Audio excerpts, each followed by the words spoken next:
Hello, welcome back to the pod. This is a continuation of a read for my podcast.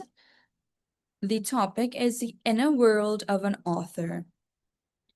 We continue from some of the previous episodes that you are very welcome to find on the channel. Inside the author's world.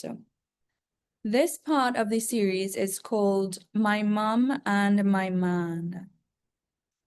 I'm going to read to you from my phone today and try to create this if you're watching as an animated reading experience, or if you're listening, that the audio is there to keep you pulled in and staying with this story. On my blog, you can find this www.mygreenbalance.com if you would like to read it yourself. And remember to like and subscribe to this channel for more in-depth reading experiences. I think part of why I care so deeply about aging, beauty, health, and longevity is because I have spent a significant amount of time around the older populations. I have watched people age. I have spent time with people approaching their deathbeds. I have observed the physical realities of getting older, and partly because I was curious to understand the aging process from a wellness coach perspective, because I want to be able to coach people through all stages of life. I have observed the physical realities of getting older, the changes of the body, dietary changes, especially dietary changes relative to physiology changes, the importance of mobility, the differences in how people care for themselves, and the ways that health and appearance can influence how someone experiences their later years. Those experiences have stayed with me. They have made aging feel less abstract. I don't think about it as something that will happen in the future. I feel like I'm prepared to embrace my habits and routines that I have now through the rest of my life. And I understand that I'm already moving towards that future every day, every year, every month. Because of that, I have become intentional about my aging experience.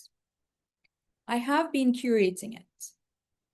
I have been thinking, what do I want my body to look and feel like? What do I want my health to look like? How do I want to present myself? How do I want to dress? How do I want to do my skincare routines? How do I want to invest in my skincare products and routines? How do I want to preserve as much vitality as I possibly and reasonably can? I'm not under the illusion that I can stop time. I know that I will age. I simply want to participate in that process consciously rather than it happen without my participation or waiting to see the effects of my lifestyle, wishing I had cared sooner. I chat with many dermatologists today, and I am always reminded that prevention is always better than trying to fix something later down the line. And in wellness, we are pretty preventative in our theories, mindsets, concepts, coaching practices, because we do believe in taking action before there are problems, especially drastic problems. Sometimes I wonder, has this been difficult for men to understand? I have questioned whether I was simply choosing men who did not have the financial capacity or understanding or values to appreciate this lifestyle, or whether the issue was deeper than money. Perhaps I was choosing from a pool of people who saw spending in anti-aging, dermatology, beauty, and personal presentation as unnecessary, excessive, or superficial. Perhaps they did not value these routines. Perhaps I was choosing from a pool of men who would adapt into their definition of practicality and would prefer their woman of choice to adapt into their version of practical reality more so than a woman who had already developed a specific routine and perspective for her own life. I don't know the answer, that it's simple. Do I need just a wealthier man? I don't know if it's that simple. Money alone does not create generosity or shared values, emotional maturity, communication skills, or compatibility, or necessarily admiration. Class might, money not necessarily. A wealthy man can still be very controlling, critical, and dismissive. A man with less money can still be deeply generous in spirit and completely supportive of the woman he loves. But I do think financial capacity, willingness to be open to health, wellness, anti-aging perspective can influence the dynamic between two people when their values around money and prioritization of investing are fundamentally different. I have begun to realize I might need to fish in a different pond.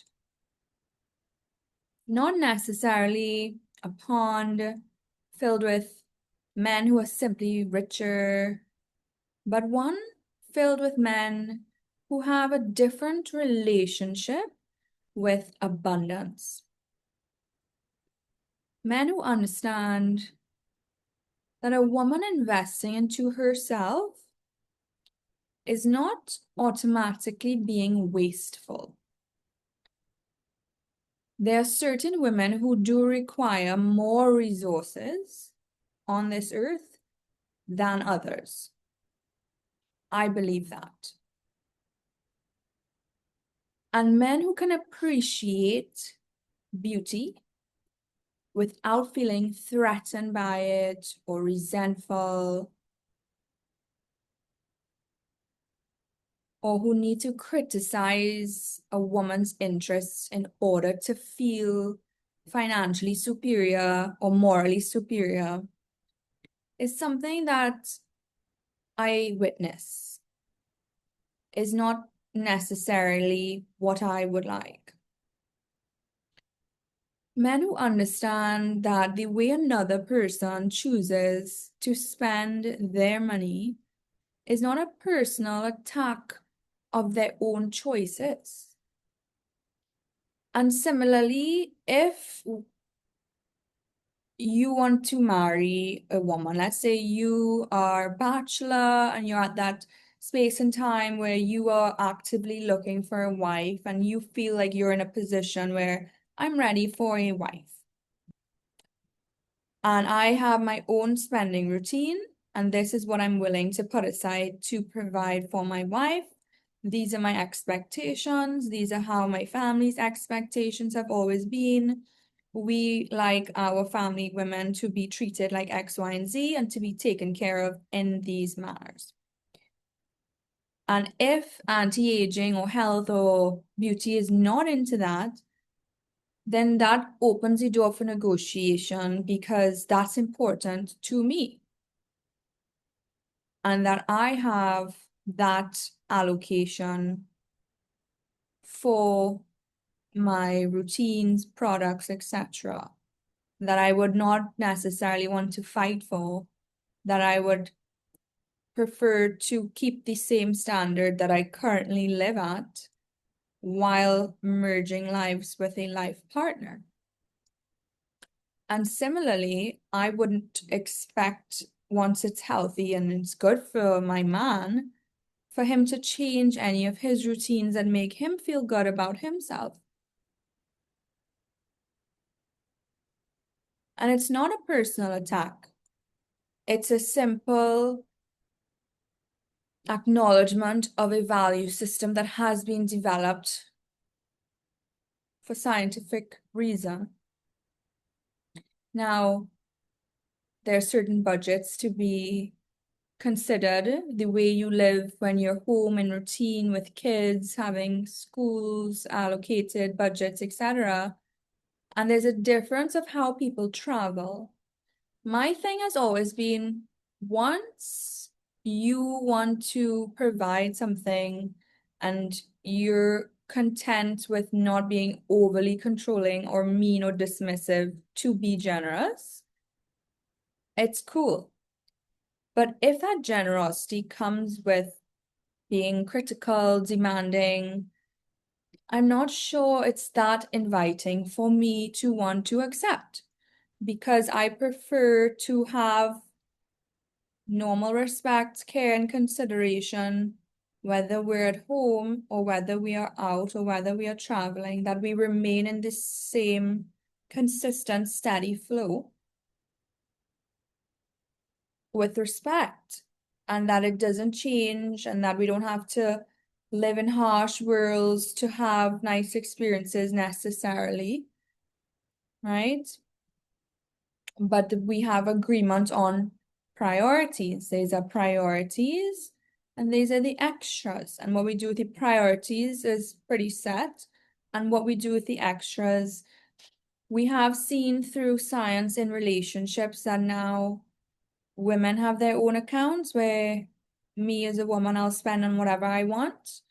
And men have a different financial value system that they want to spend how they want, whether that's on toys, material things, houses, boats, cars, watches, whatever their hobbies are.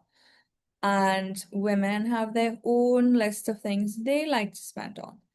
And they may never agree, and maybe that's just biology, but that is to be acknowledged that some things you must agree to disagree, given that each person it's for their highest good or it's healthy in a good direction and it's not toxic, obviously. Because if it is dangerous to the household or if it's dangerous or toxic, I can agree that they might not have to have a budget for those extras because that could be in the way of more important stuff. But yeah, and then having similar standards of let's travel at this standard because we enjoy that. And we don't have to just skim it down to like the lowest of the lowest of the lowest just to have those experiences. I don't think that's necessary to do stuff like that.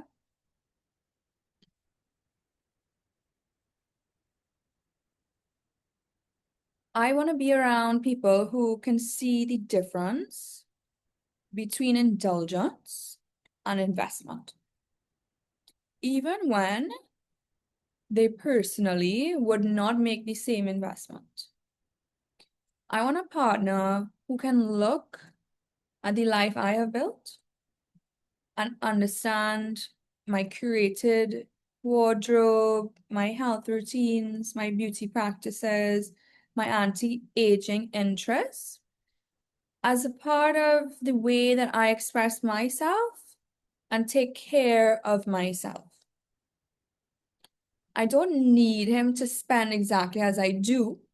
I might recommend he also follow some of the anti-aging practices if we're going to live long together. And a lot of biotechnology is a deep pocket investment. Even robotics, these are all very expensive technologies, very expensive. So I don't need him to be interested in everything I'm interested in, but I do need him to respect that these things do matter to me without turning that respect into a competition. At the same time, I have to be honest with myself about the other side of this equation. I don't want to become so committed to finding people who validate my choices that I become incapable of taking on constructive criticism.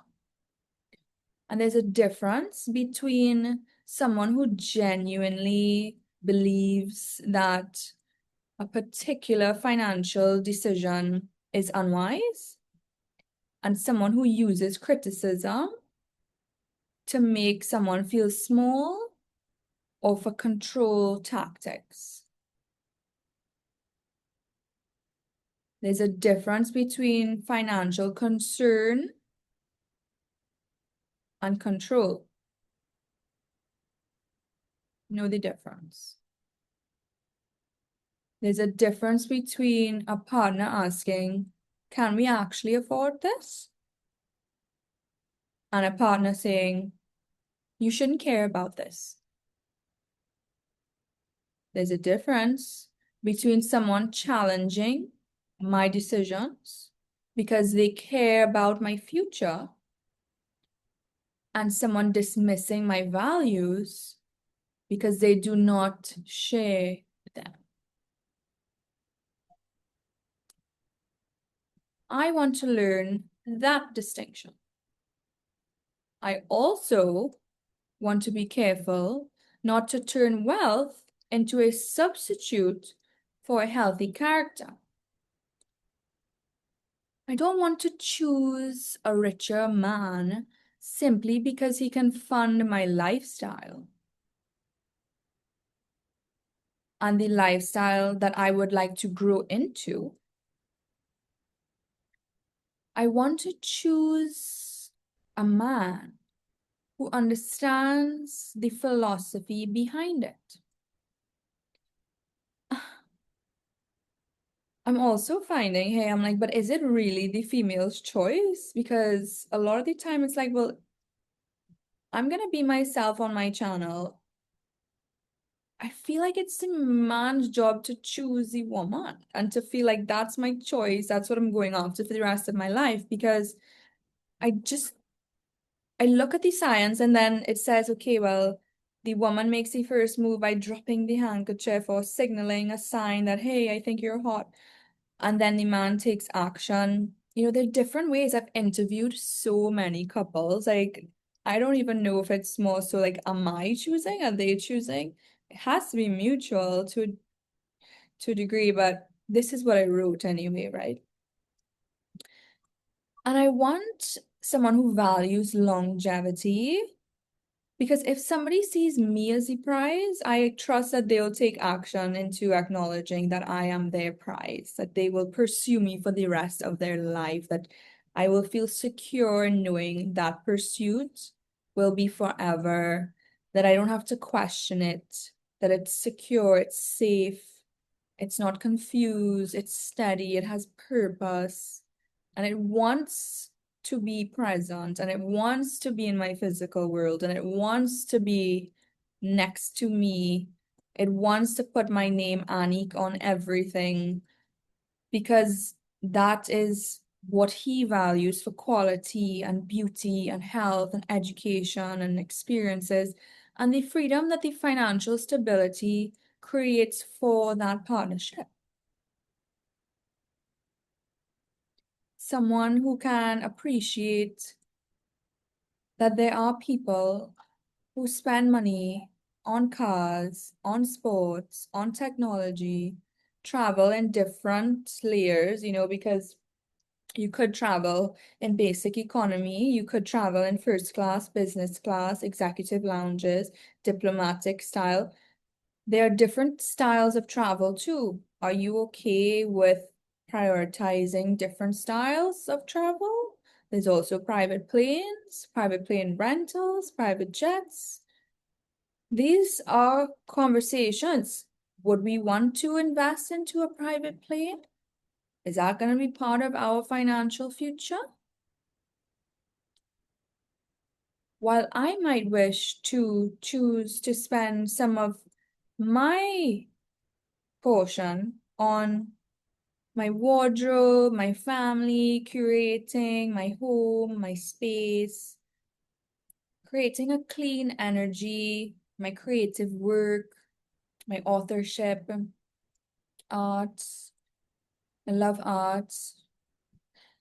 And the experience of becoming the woman that I am, which is pretty much who I am today. I don't know if there's much further to become, but there are a few little things I will still be having on my list that I made before I met you anyway, that I was going after in my career reward system list of things that I desired for my reality in the physical world. And similarly, you probably have yours, or maybe you don't. But I have a list of things that I aspire to acquire. And perhaps the real issue is not that I need a richer man.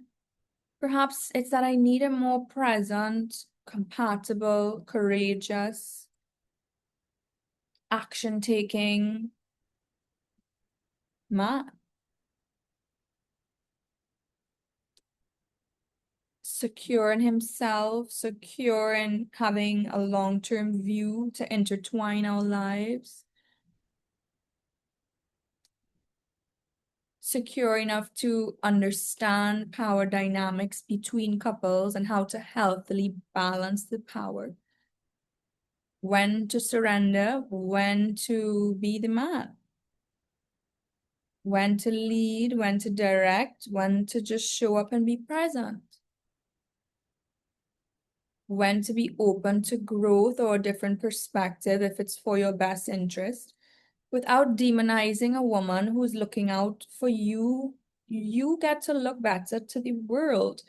A woman who wants to care for you is not in your mother category, that you will disrespect somebody's advice because that's not attractive for you. It reminds you of your mother. That's so immature, because as a man, if you look like a 4 out of 10, and you could be looking like a 10 out of 10, how could you not want the woman that's going to bring the 10 out of 10 version of you through working with you, and similar, that you'll bring that out of each other? How could you not find that attractive? To me, that doesn't make sense. That's a man, maybe the biology is definitely wired differently, but to me, I find that very attractive. If a man says, I want to see you at a 10 out of 10, I'm going to coach you through that, give you space to like face your insecurities or whatever, but acknowledge where you are growing into. I would totally put a ring on that immediately if I was a guy, but I'm not a guy, so whatever. So I need to be in environments where things I value are not treated as evidence of vanity or frivolity, because a lot of women in today's day and age take care of themselves. I see it more like grooming. Like when you have a pet, you take your pet to the groomer, you care for your children, you care for your animals, your horses, you have to buy the right gear, grooming, shampoo, all of these things.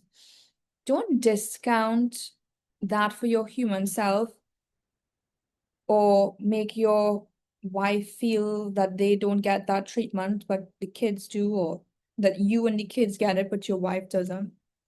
That's silly. I would never agree to that as a wife. I need to meet people who have enough security within themselves so that my interests don't threaten you. I need people who can see a woman who cares about these things, intelligence, beauty, fashion, and still recognize she's a woman, not an object or a machine or a robot. She's a human with human feelings and emotions and perspectives, with human desires, wants, needs, creativity, depth. I prefer relationship where admiration exists without control or comparison or competition, and where differences in spending can be discussed without becoming a battle for superiority. This might be one of the places where I need to expand my world and meet new people who feel similar to the way I feel, who have similar perspectives. If I have spent years drawing from the same social environment, and yet nothing has come out of it, the same geographical limitations, the same groups of network, the same types of relationships, then perhaps I have repeatedly been encountering the same limitations because I have been fishing in a pond that is not aligned with the woman that I am.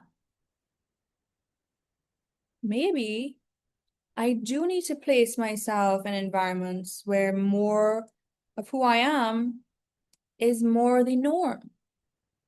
I felt so at home in Miami. You have no idea. When I go to LA, it feels so normal and natural. It's very interesting. So when I think about when I'm selecting, I can see that some environments and positions are naturally more suitable to me. But previously in certain ponds, I can see why nothing has become out of it. It would have never worked because those ponds were not for me. And that could mean I do need to travel more. It could mean I do need to build a more international, professional, and personal network where I can meet people, new people. It could mean entering rooms where entrepreneurship, wealth creation, design, longevity, fashion, health, YouTube, creativity, TikTok are normal subjects of conversation.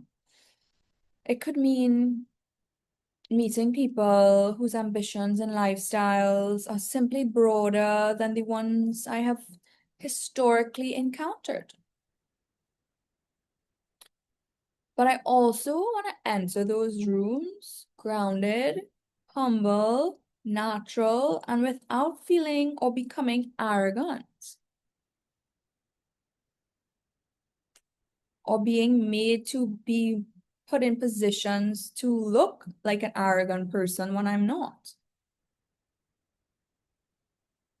I don't want to find a new pond simply so that I can look back at the old one and feel superior. No, it's not what it's about. I don't want people to feel like I feel like I'm too good to be around them because I don't feel like that, and that's false. It's that this is who I have designed myself to be since I graduated. So I'm doing my path. It doesn't mean I don't want you in my life or I feel superior to you. That's not what that means. It means accept me for who I am because I have already accepted you for who you are. And accept me for who I want to become because I would never not accept you for who you are becoming. I don't want to become the person who thinks people are lesser because they spend differently. No. Or earn differently. No. Or have different priorities. No. I feel like people are positioned in life for different types of experiences, and you call people for different types of experiences, but not all. You might call one friend who likes to drink wine when you want to drink wine, but you might not call that friend to go to the gym with you when you want to go to the gym. Or if you want to go to Pilates, you might not call the person who is going to something else. Like there's just certain people fit different types of activities at different times. You're not gonna call a vegan and say, let's go to a steakhouse. You know what I mean? And that would only be another form of insecurity disguised as discernment.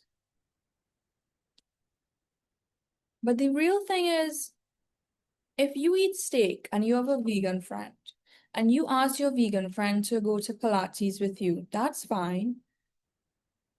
But you're not gonna ask your vegan friend to go to a steakhouse with you, but you might go for like green juices with your vegan friend.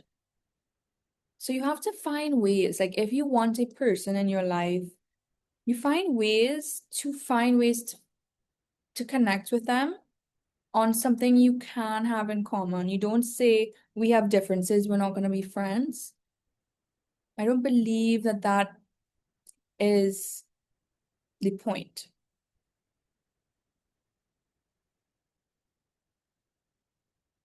I want to find people who are compatible with me without needing to believe that compatibility makes us better than anyone else. I like being in rooms where I can feel at ease and feel that I have similarities with the woman I have become, not just in my style, but in my hobbies, as an author, my YouTube, my taste as a designer in fashion, music, family, health, fitness. And I think that's an important distinction for the woman I am today, that I will continue to be for the rest of my life because I have curated this as a finishing product of my growth. I want abundance without contempt. I want standards without superiority. I want discernment without judgment. I want to be having permission to have access to say, this is a life I value with or without your permission. And without you having to say your life and your life choices are wrong.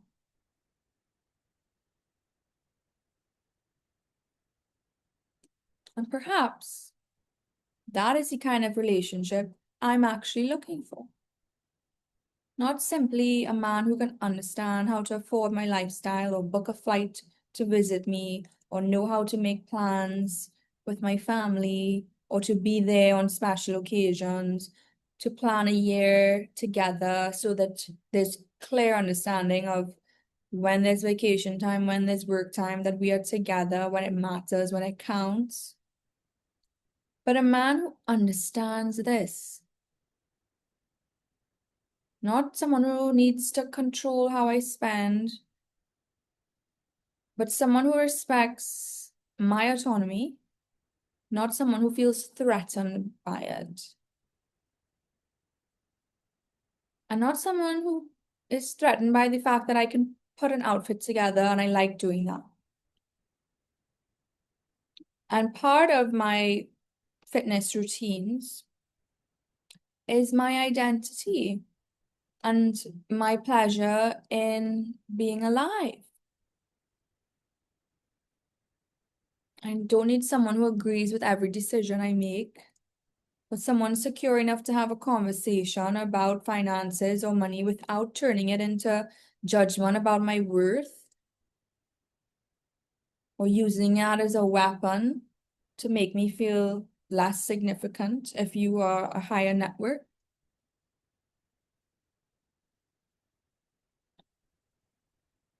I have spent over 15 years becoming intentional about becoming me today.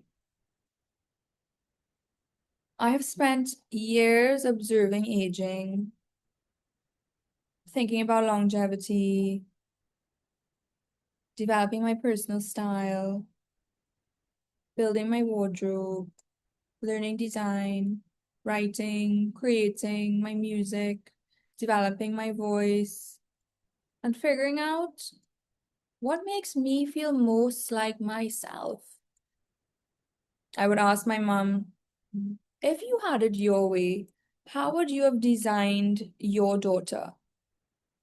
If I was obedient and I followed instruction perfectly and I was just this perfect obedient child growing up. And I would ask my dad too, like, what was your view for me as a perfect obedient daughter? I am curious because they say the face you get when you're born is face from your parents, and the face that you grow into after your 30s is the one you buy yourself. And that I feel is funny, but it's interesting because I want to know when I have children, I probably will have some sort of wish or path for them that I want them to follow without being overly controlling. There are some things I think is natural for parents to want for a child. So I am curious from my parents, what did you have anything that you wanted for us, or was it just kind of like y'all are all artistic experiments, grow how you wish, there are no expectations, or are they all silent expectations that sometimes are not obvious unless you state the obvious? These are questions I'm answering with my mom as I bring my man into my mom's life and my dad. Because when I bring my husband to my parents, there are certain ways that I feel would be more reassuring and relaxing to then bring children into the life. That I want a special sort of routine and a flow and a process that works. Obviously, you can't control everything, but there are some things that you can control as a foundation, and then some things are out of the control. We are grateful now to live in the age of information and technology where the access we have now for resources, our parents would have dreamed of. My mom would have dreamed of having this information when she was raising children. And similarly, my dad. But if you don't have access to the right tools and knowledge, it becomes very hard to get through different stages in life. And I would rather learn how to build a life that can sustain this. Like maybe I would like to also do sewing camps with my children when I reflect on that my mom used to host those for us and like me and my friends at her house. And a lot of my friends who came to my mom's sewing camps went on to make fashion lines, whether they lasted or they were seasonal or some, they still did something with it. And that was all my mom. Perhaps the real shift I'm making now. I'm no longer asking, how do I convince someone to understand this is who I am? And I reflect because when I had my piano teacher come over growing up, yes, I went, I did the lessons, I did the exams, but I hated piano lessons. I hated these things. And I rebelled and I did not want to do piano lessons. But these are engraved in me, like, would I be that kind of parent? I don't know. Because you want your child to have certain experiences, but then you also want to know some things are better for later on than earlier on, like timing, when you put pressure, when you give space, when you put pressure, when you give space, you know? Like to be an academic person, you get all your good grades, and then we go on a family trip to reward. You do the hard stuff, the discipline stuff first, then you get a reward. Something about that I've just admired about people that instead of just getting treats, whether you do well or you don't do well, but you just get whatever. Like there's something about that discipline reward system that I feel I like. I like that process for character development, some sort of development.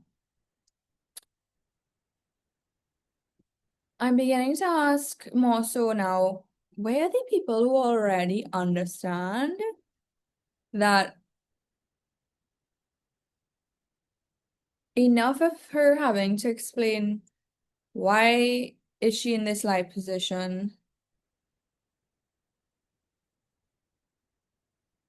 Maybe I don't need to choose differently because all the men I met were completely wrong.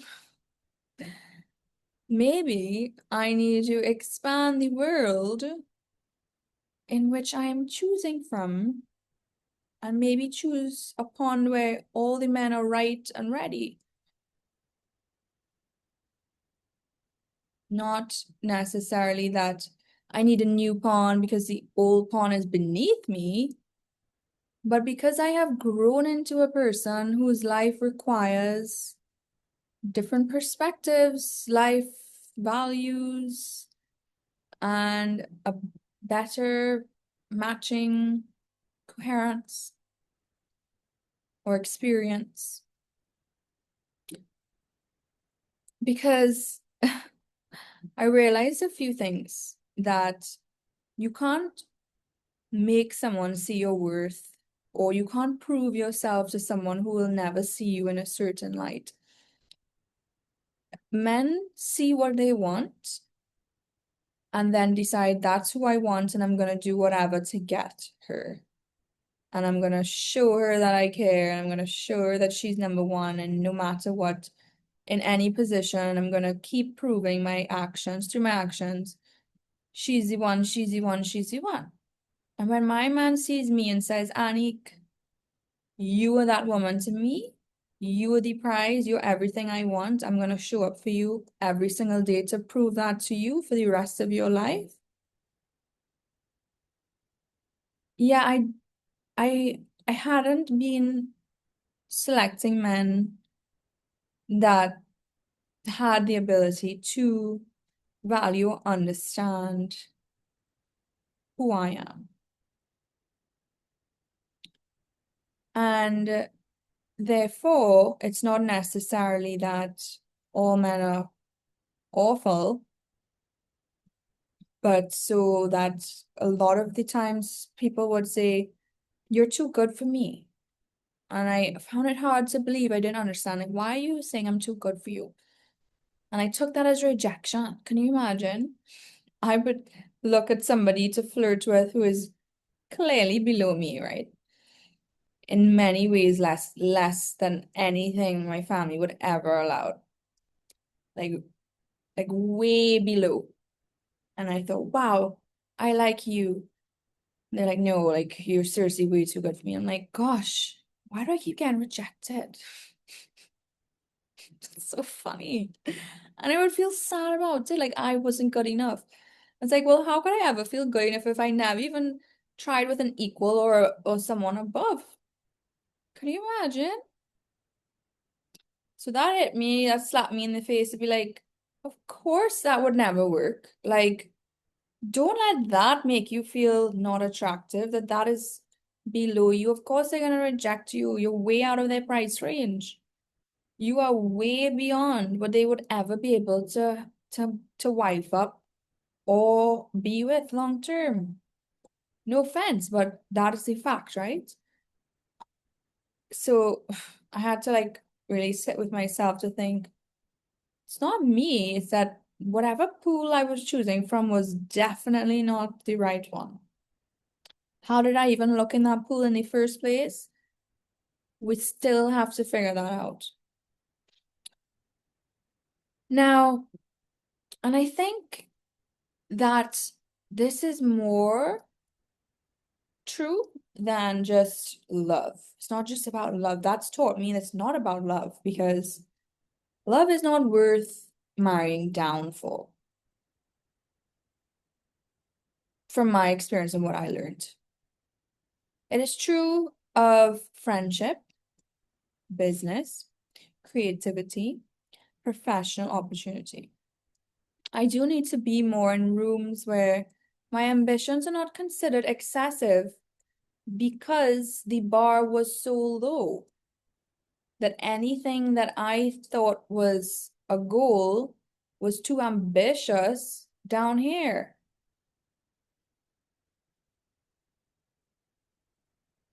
Or professional opportunities. That is too ambitious. You need to think bigger. You're here. It all depends on the room you're in and who you are speaking to. And that's why I became a little more protective of my energy when I realized that in one room, you could be made to feel like you don't belong, your standards are too high, we don't like you, we think you're materialistic, you're a gold digger. It could go on and on and on in this layer. Then you're in this layer and it's just like, oh yes, let's go. What's the next goal? You're working on this, I'm working on that. Cool, cool. I just achieved this, I just achieved that. I got a trophy here, I got a trophy here. That's cool, cool, cool. And then this layer is like, why don't you try for like 3 more trophies? Why don't you try to jump a little higher? Why don't you try invest here? Rent a bigger place.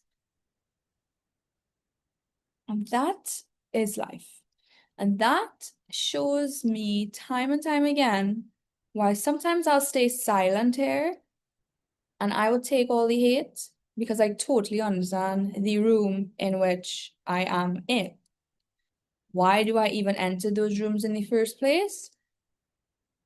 That is being on an island. You will be in those rooms at some space point of time, preferably less often than more often. But there's a complete understanding as to where the negative criticism comes from and why. So it doesn't faze you when you hear the negativity because there's a clear differentiation of the different rooms that exist on this planet. You catch my drift. So after that, you realize I don't have to be there ever if I don't want to. I really don't. But if you were my friend forever through high school and you need to call me or I'm going to call you and you're going to pick up, there's a reason why I'll show up there from time to time. But naturally, it's not my first choice to go there. And maybe even you could be up here. I might say that to you. I'm like, well, why are you not here in the first place? Why are you there? I might say that, to be honest. So it's not that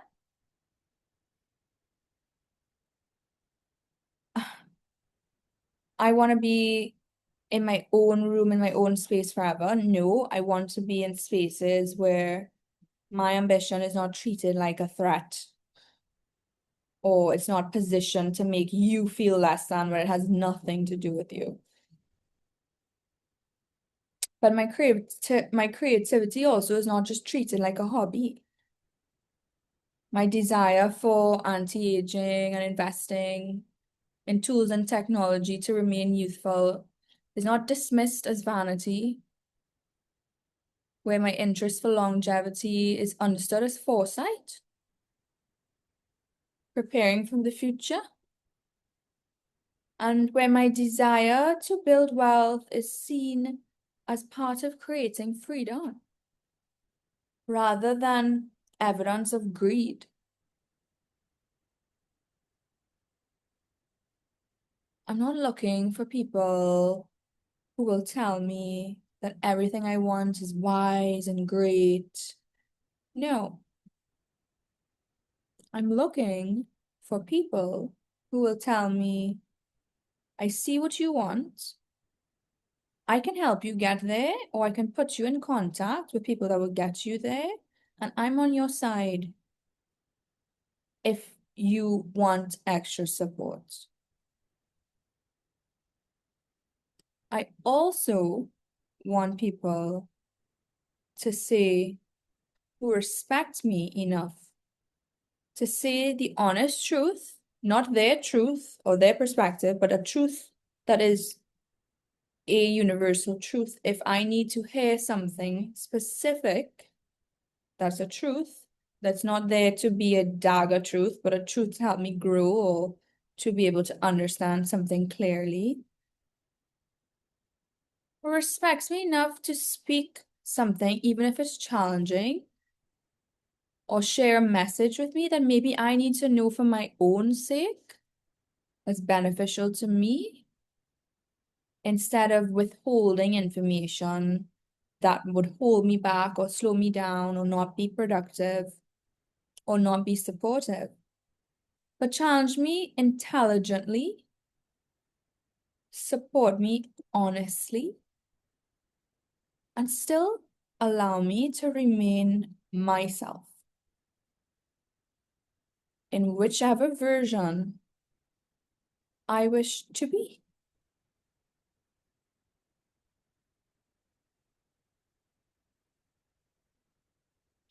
That is a kind of pond, pool, beach club I prefer to swim at now. Yacht club, beach club.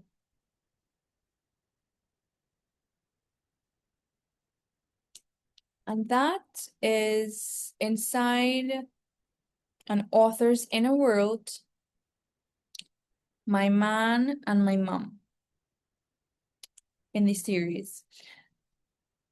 All right, so until the next episode, this was fun and I will see you again soon. Remember to like and subscribe.